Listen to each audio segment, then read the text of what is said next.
Thank you all very much. I'm delighted to be here. This feels like being at the UN, the way this is all structured up here today. This is great.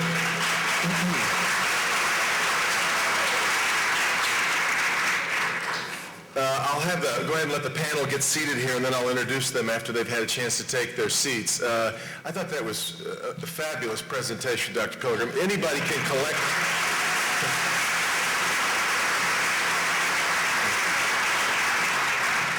You know, anybody can collect things, but to be a true curator and to fashion a narrative and a story takes a very special talent and a special energy, and I thought that was marvelous. One of the reasons that I really was eager to jump at the chance to be here, and Reverend Anthony is right, we've done a lot on my Sunday morning program on Flashpoint over the years about race.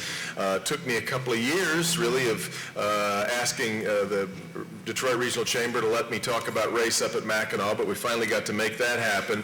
But when Reverend Anthony told me the people that he wanted to have in this collective, I think a number of people who live in Southeast Michigan would be surprised at the, I guess I'll use the word rainbow, and you'll hear that a little bit as I get into this, of the different groups that we have represented here today, because, and I hope we can talk about this a little bit, sometimes minority groups get into a very interesting tussle of what I call competitive despair.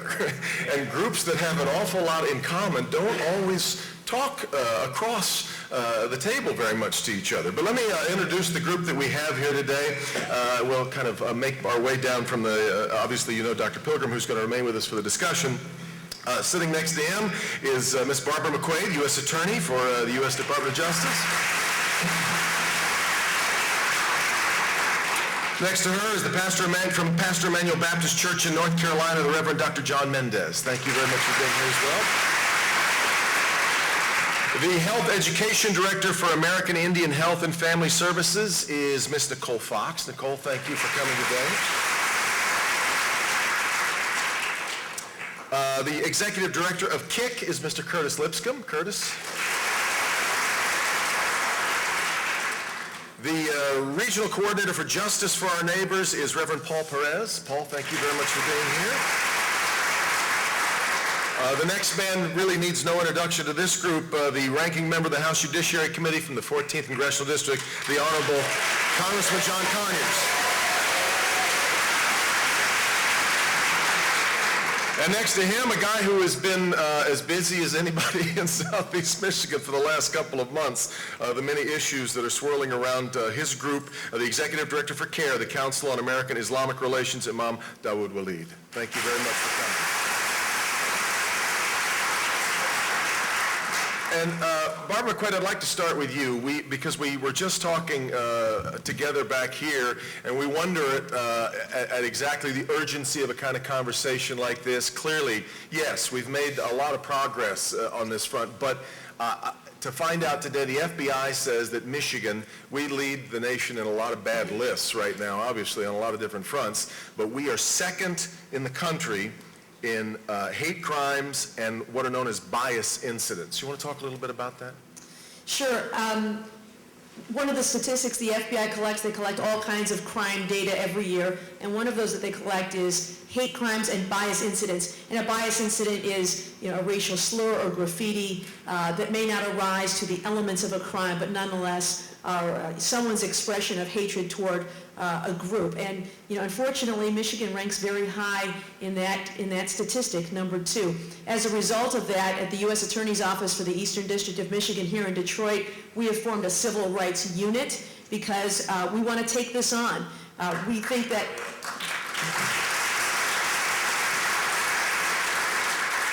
Attorney General Eric Holder has said the Civil Rights Department of the U.S. Department of Justice is open for business. We are restoring the department to many of its traditional missions, including civil rights enforcement, and we've unfortunately got an awful lot of business to keep us busy. Just in the past year since we did open again for business, we've done quite a bit of work. Unfortunately, issues involving violations of the Fair Housing Act, where communities are discriminating against people based on race, is all too common. Many incidents involving threats against our Muslim and Arab community members, is rampant. We saw, as we talked about, the recent visit, there was no technical violation of the law with the visit by Reverend Jones, but certainly I would call that a bias incident. And, those kinds of incidents are painful for everyone involved, not just the community that it targets, but for everyone else who has to witness that sort of ugliness. But one of the beauties that comes as a result of that, I think, is an opportunity for unity.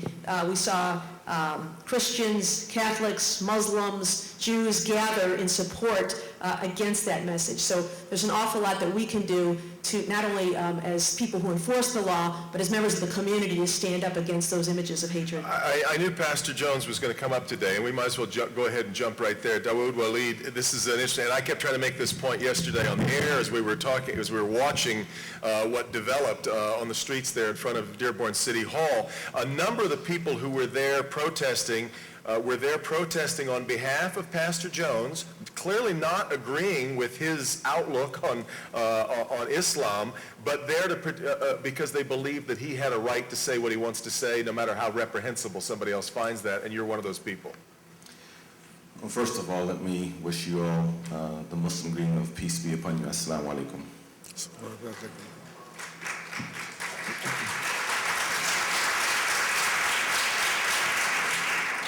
That's right, Devin. From a spiritual perspective, we at the Council on American Islamic Relations, we abhor the burning of any religious text, be it the Torah, the Gospels, or the Quran. And we don't think that it's spiritual walking in the way of Muhammad or Jesus or Moses to go outside of a house of worship and protest an entire religion. In fact, our organization, I made a public stance about this. There's an Ann Arbor synagogue called Temple Beth Israel, and for approximately the past 10 years, there have been people protesting outside of that synagogue, Christians, some Jews, and some Muslims, because they say that this temple is supporting the occupation of Arab land according to what's going on in the Middle East with Israel. And we, as an organization, we said that there's nothing spiritual about that, and we said that that's not Muslim-like if any Muslims are outside protesting the temple. At the same time, we do know that there is the First Amendment. Our country is governed by the United States Constitution, is not governed by our own whims. And though we disagree with the message, and I said this publicly, that if Terry Jones is stopped by the law from not being able to preach what he believes, even if we believe it's hate-filled, it's Terry Jones today, it could be Dr. Reverend Wendell Anthony tomorrow, it could be Imam Dawood Walid the next day. So based upon that principle, we said that Terry Jones did have the right to speak, though we vehemently disagree with the content of that speech.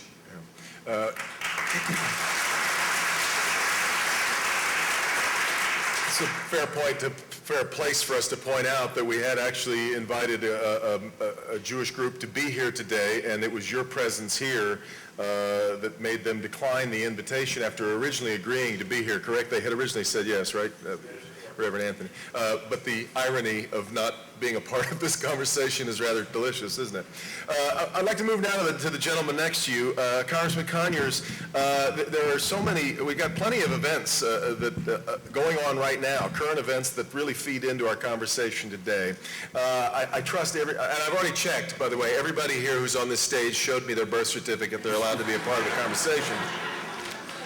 But Congressman Conyers, how much of what we've watched, this dust-up from the birther group over the president's birth certificate, how much of that feels like racism to you, and how much of it to you feels like, because you've been in Washington a long time, that when one party is trying to destroy the other, you grab for whatever you can, and this is what happened to be available to them?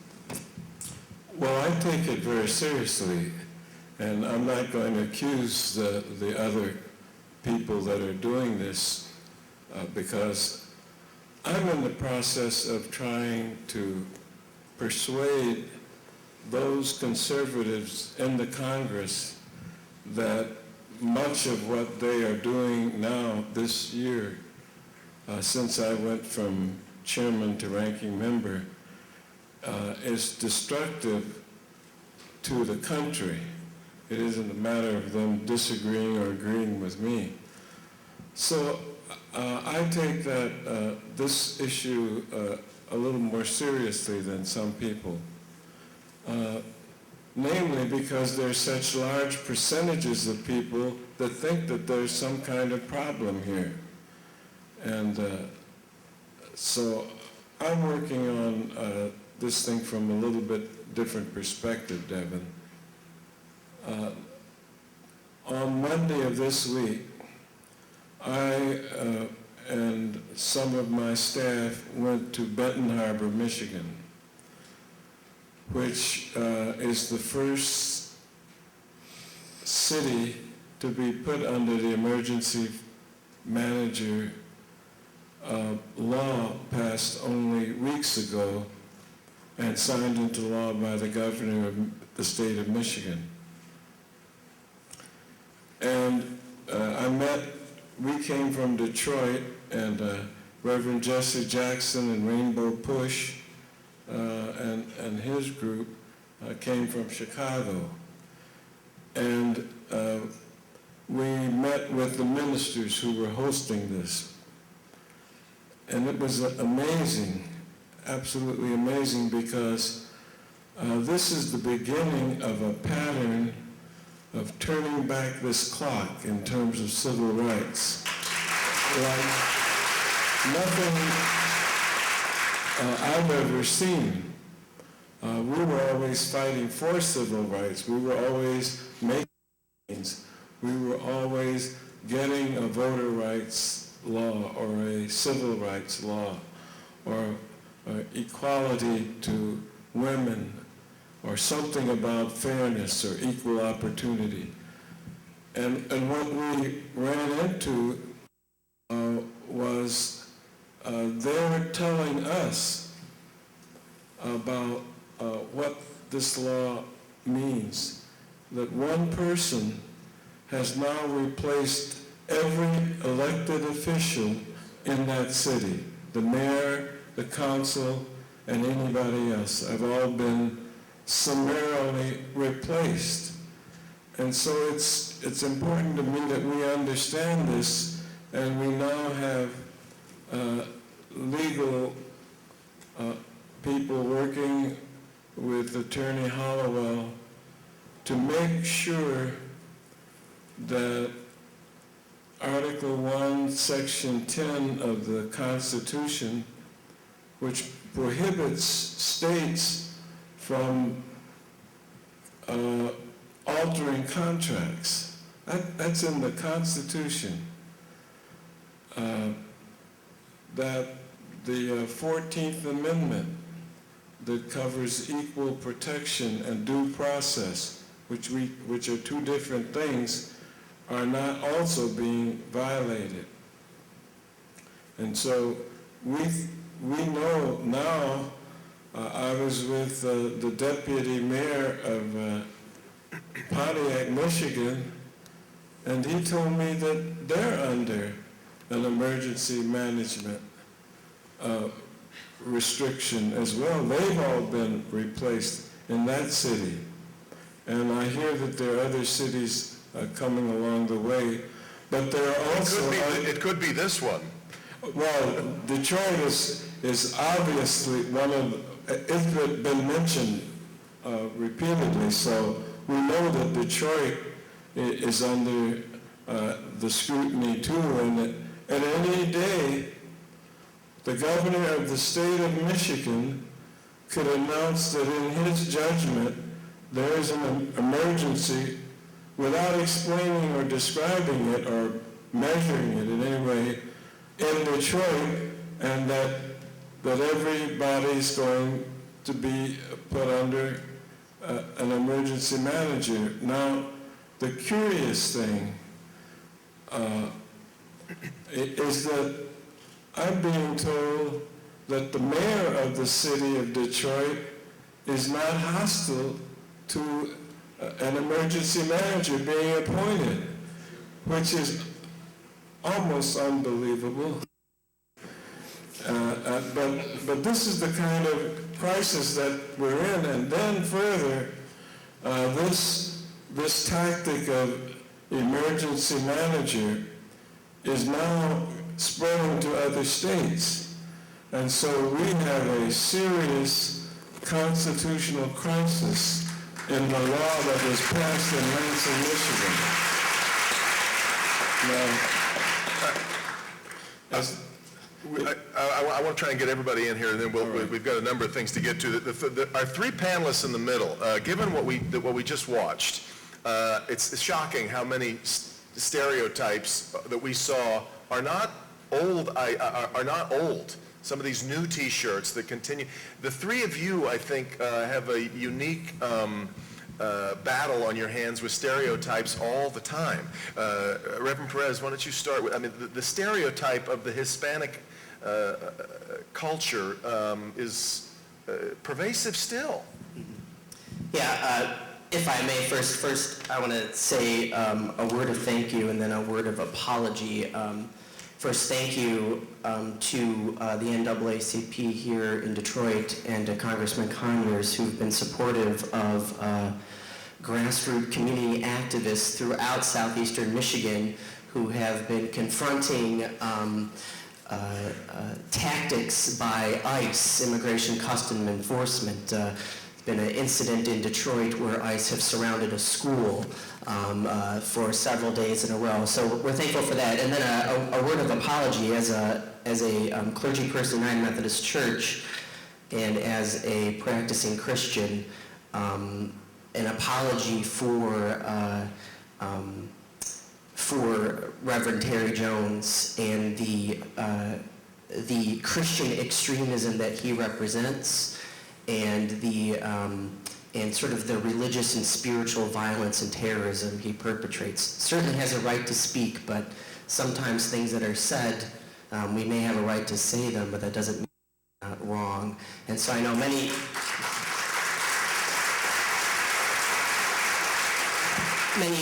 of friends and colleagues I have who are Muslim are often put in a place to defend or apologize for Muslim extremism.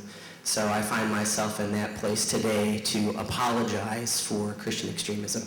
To your question, Devin, while I was watching this, I was reminded of a couple Halloweens ago, there was a costume marketed that was an orange jumpsuit with sort of the stereotypical alien mask on it. This was an illegal